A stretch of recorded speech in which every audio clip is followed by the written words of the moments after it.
In December 1944, the Western Front exploded into chaos. The German Wehrmacht launched a massive surprise offensive through the Ardennes Forest, creating a bulge in the Allied lines that would give the battle its name. As American forces reeled from the initial shock, British Field Marshal Bernard Law Montgomery saw an opportunity. What happened next would create one of the most bitter controversies of World War II, a clash of personalities, strategies, and national pride that nearly tore the Allied command structure apart. Montgomery's demands in the aftermath of the Battle of the Bulge would reveal not just his tactical thinking, but his fundamental misunderstanding of American military culture and the changing nature of the Allied coalition. To understand what Montgomery demanded and why, we need to understand the man himself and the strategic situation in late 1944. Bernard Montgomery was Britain's most famous general, the victor of El Alamein, the commander who had driven Rommel out of North Africa. He was meticulous, cautious, and absolutely convinced of his own military genius. He was also prickly, arrogant, and dismissive of American military capabilities. Montgomery believed in the concentrated thrust, the carefully prepared set-piece battle, and the importance of not taking unnecessary risks. By December 1944, Montgomery commanded 21st Army Group, consisting of the British Second Army and the Canadian First Army, operating in the northern sector of the Western Front. To his south, American forces under General Omar Bradley commanded 12th Army Group, which included Courtney Hodges's First Army, George Patton's Third Army, and William Simpson's Ninth Army. The supreme commander was General Dwight Eisenhower, who had to balance the competing demands, egos, and national interests of this coalition. The strategic debate that fall had been bitter.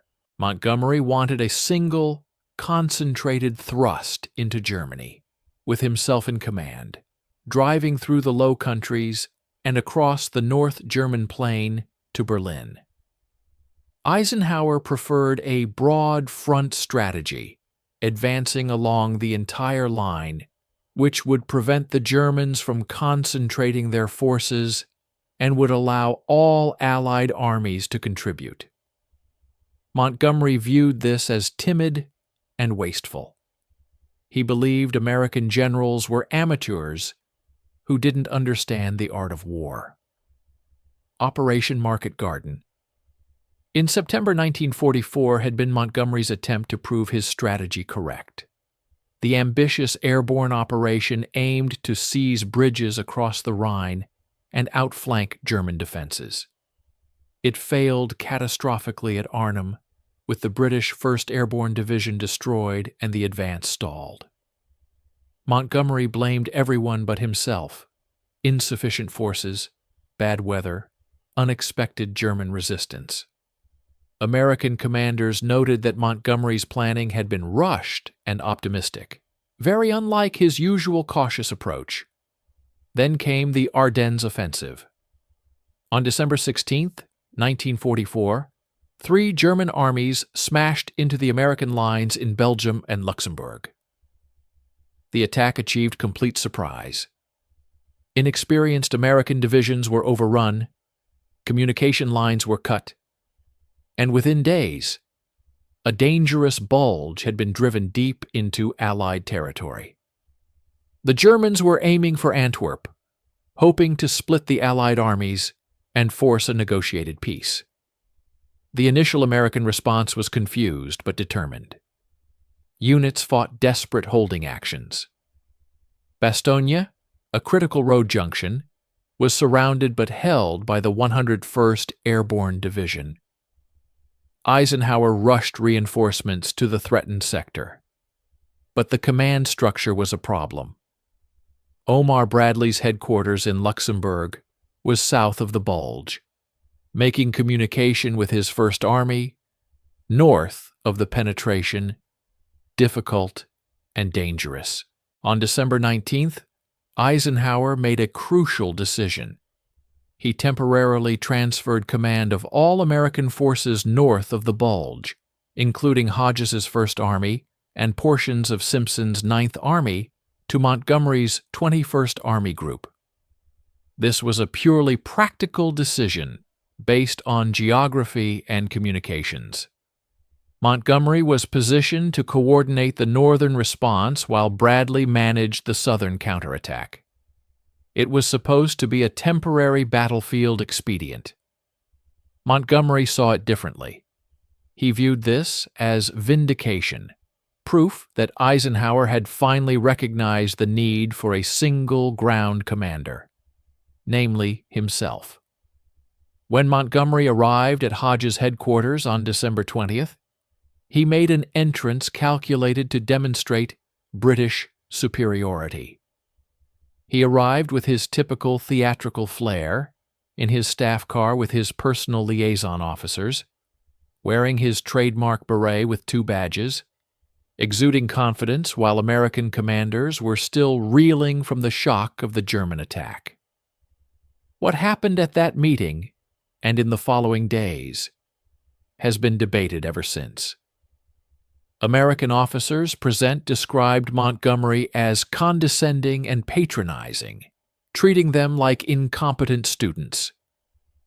Montgomery's own account portrayed him as the calm professional taking charge of a chaotic situation.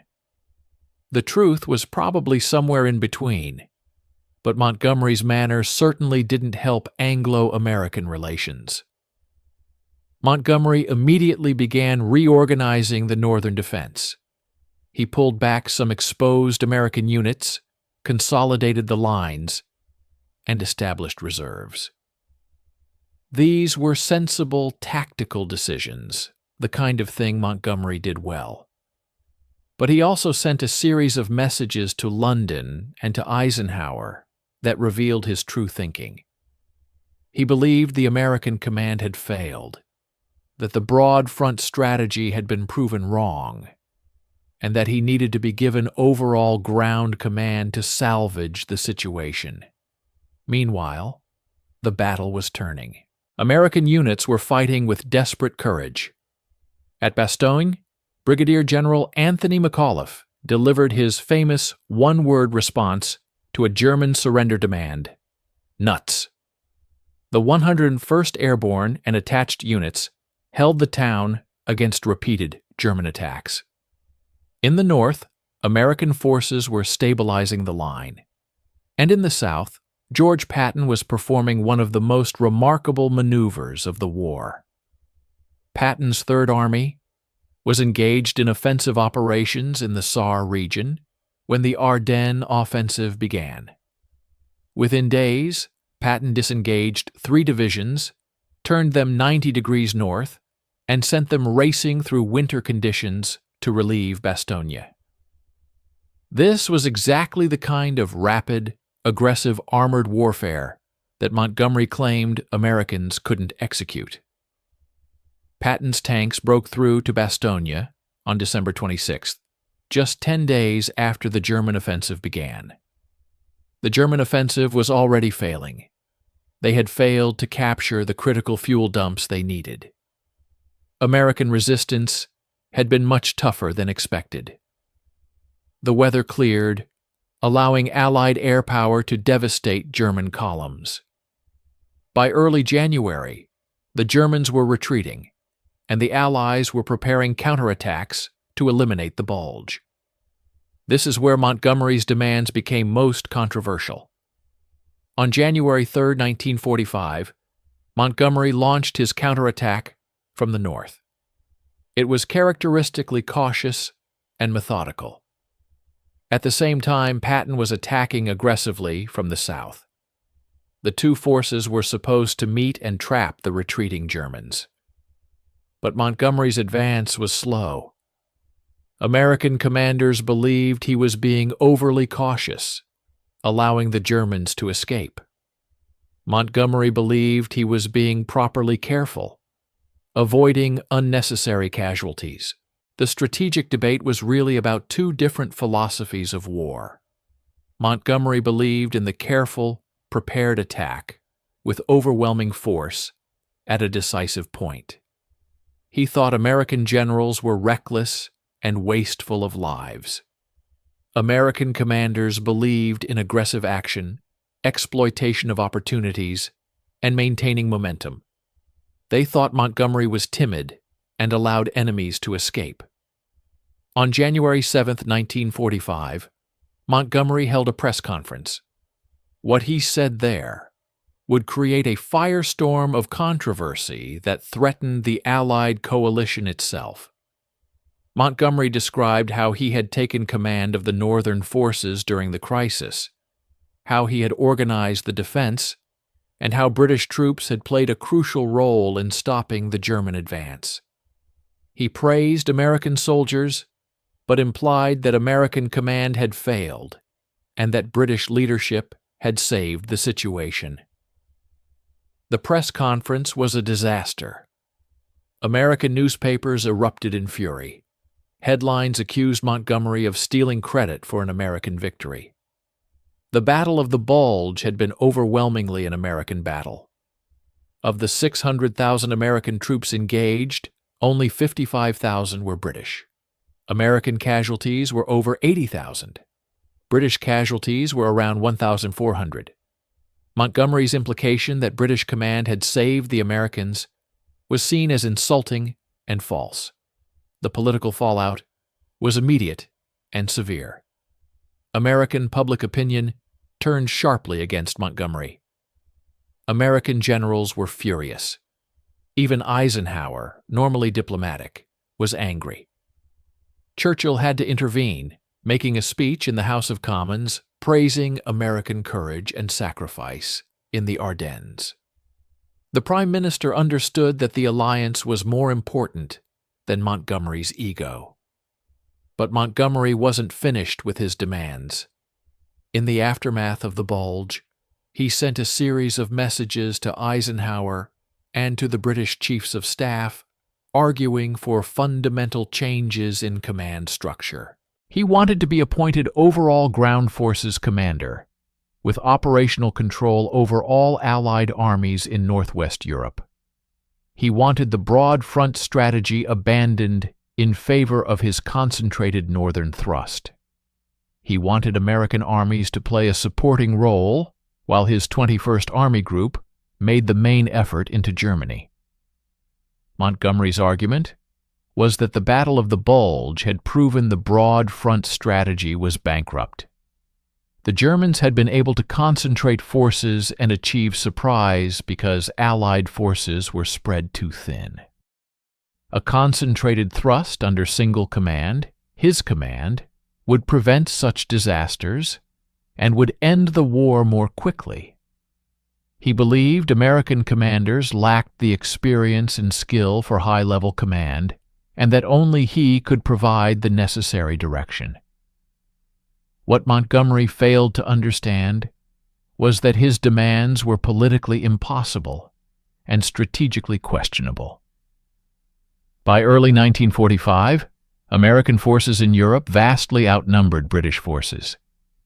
The United States was providing the majority of troops, equipment, and supplies. American public opinion would never accept American armies serving under permanent British command. Congress would have erupted. The political cost would have been catastrophic. Eisenhower understood this, even if Montgomery didn't. Eisenhower was not just a military commander, but a political leader, managing a coalition. He had to balance military effectiveness with political reality. He had to keep the alliance together while defeating Germany. Montgomery's demands threatened to tear the alliance apart for questionable military gain. Moreover, Montgomery's strategic vision was flawed. The concentrated northern thrust he advocated would have left German forces in the south free to operate. It would have created a dangerous, exposed flank. It would have required American armies to remain passive while Montgomery slowly advanced. The broad front strategy, whatever its flaws, kept pressure on Germany along the entire line, prevented the Germans from concentrating their reserves, and allowed the Allies to exploit weaknesses wherever they appeared. Montgomery also fundamentally misunderstood American military culture. American commanders valued initiative, aggression, and exploitation of success. Patton's relief of Bastogne was a perfect example.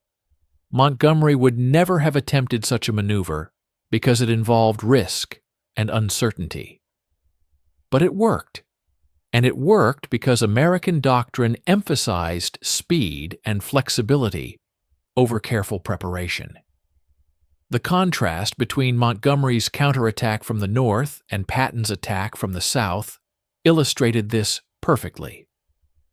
Montgomery advanced slowly and methodically, taking few casualties but also allowing many Germans to escape. Patton attacked aggressively, took more risks, suffered more casualties, but also destroyed more German units and advanced faster. Neither approach was absolutely right or wrong, but they reflected fundamentally different military philosophies. Eisenhower's response to Montgomery's demands was firm but diplomatic. On January 17th, he sent Montgomery a message making clear that the temporary command arrangement during the bulge was ending. American forces would return to Bradley's command. The broad front strategy would continue. There would be no single ground forces commander other than Eisenhower himself. If Montgomery couldn't accept this, Eisenhower would request his relief. This was as close as Eisenhower ever came to firing Montgomery. It worked. Montgomery backed down, sending a conciliatory message accepting Eisenhower's decision. But the damage to Anglo-American relations had been done. American commanders would never fully trust Montgomery again. Bradley and Patton particularly despised him. Even Eisenhower's patience with Montgomery was wearing thin. The British Chiefs of Staff, particularly Field Marshal Alan Brooke, the Chief of the Imperial General Staff, supported Montgomery's strategic vision. Brooke believed Eisenhower was a mediocre strategist and that Montgomery should have overall ground command. But Churchill understood the political realities. Britain was the junior partner in the alliance now. American power was dominant. British interests required maintaining the alliance, even if it meant swallowing pride and accepting American command. What's fascinating is what Montgomery demanded versus what actually happened in the final months of the war. Montgomery got his Rhine crossing operation, Operation Plunder, in March 1945, a massive, carefully prepared set-piece battle that was vintage Montgomery. But Patton crossed the Rhine first with a hastily organized assault that succeeded through speed and surprise. American armies drove deep into Germany, while Montgomery was still consolidating his bridgehead. The race to Berlin became another source of Anglo-American tension. Montgomery wanted to drive for Berlin, believing it was the key to ending the war and to post-war political arrangements. Eisenhower decided to halt at the Elbe River and let Soviet forces take Berlin. This decision was based on military logic. Berlin was in the Soviet zone of occupation, and the cost of taking it would be high. But it also reflected political calculations about the post-war world. Montgomery's demands after the Battle of the Bulge revealed several important things. First, they showed his genuine belief in his own superiority as a commander. Montgomery wasn't being cynically political. He genuinely believed he was the best general in the Allied forces, and that the war would be won more quickly and efficiently under his command. This wasn't entirely unjustified. Montgomery was a skilled commander who had won important victories. Second, they revealed his blindness to political reality. Montgomery seemed unable to understand that military command in a coalition is as much about politics as tactics. His demands were politically impossible, and his public statements were politically disastrous. A more politically astute commander would have recognized this. Third, they showed the fundamental tension between British and American military cultures. British forces in 1945 were exhausted after 5 years of war. Britain had mobilized its entire society and was reaching the limits of its manpower. British commanders were necessarily cautious about casualties. American forces were relatively fresh, with vast reserves of manpower and material. American commanders could afford to be more aggressive. Fourth, Montgomery's demands illustrated the changing balance of power within the Western Alliance. In 1940 and 1941, Britain had stood alone. By 1945, American power was dominant. This shift was difficult for British commanders and politicians to accept. Montgomery's demands were partly an attempt to maintain British influence and prestige in the face of this changing reality. The aftermath of Montgomery's demands had lasting consequences. The command structure remained as Eisenhower had established it. American armies made the main effort in the final drive into Germany. Montgomery's 21st Army Group advanced in the north, but was not given the resources for the concentrated thrust he wanted. The broad front strategy continued until Germany's surrender in May 1945. Personally, Montgomery's reputation in America never recovered. He was seen as arrogant, ungrateful, and dismissive of American sacrifice. His press conference after the bulge was remembered as an insult. Even decades later, American veterans of the European campaign spoke bitterly of Montgomery. In Britain, he remained a hero, but even there, some recognized that his political skills hadn't matched his tactical abilities. The relationship between Eisenhower and Montgomery remained professional, but cool. Eisenhower's post-war memoirs were diplomatic, but made clear his frustrations with Montgomery. Montgomery's memoirs were characteristically self-serving, claiming credit for victories and blaming others for setbacks. The two men represented different approaches to coalition warfare and high command. What's often forgotten is that Montgomery's criticisms of American command weren't entirely wrong. The American forces in the Ardennes had been surprised and initially overwhelmed. Intelligence failures had missed the German buildup. Some American units had performed poorly in the initial shock. The broad front strategy did spread Allied forces thin. Montgomery's tactical decisions during the bulge, pulling back exposed units and establishing a solid defensive line, were sound. But Montgomery's solution, giving him overall command and adopting his strategy, wasn't the answer. The problems in the Ardennes were corrected by American commanders and American troops. The relief of Bastogne, the stabilization of the northern shoulder, and the eventual counterattack were primarily American achievements. Montgomery's role, while useful, was supporting rather than decisive. The Battle of the Bulge and its aftermath also revealed something about armored warfare that Montgomery never fully grasped. Tanks weren't just mobile artillery to support infantry advances, which was largely how Montgomery used them. American commanders, particularly Patton, understood that armor could be used for rapid exploitation, deep penetration, and operational maneuver. Patton's relief of Bastogne demonstrated this perfectly. When Montgomery claimed that American tanks had broken his entire strategy, He was revealing his own limitations. His strategy assumed that armored forces would advance methodically, with careful preparation and overwhelming force at the point ground command, a concentrated northern thrust, and a supporting role for American forces.